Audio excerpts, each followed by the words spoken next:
say I make a plucky attempt to leave the house.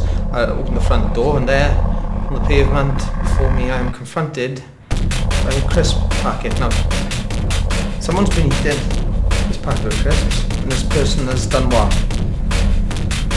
His hand fall to his side, the grip of his fingers, relax, and he's just walked on entirely careless. What sort of person, what sort of mentality lets that happen? Rydw I yn hoffi coffi. Sometimes I think I can understand what they're saying. Rydw I yn hoffi coffi gyda llaeth.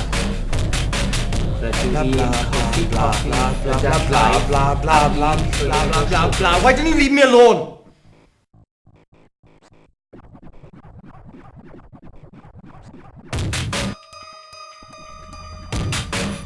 I want to tell you how a girl called Rachel saved my life. A wi moyn gweithio chi am sut nath rhywbeth arall achub fy mywyd.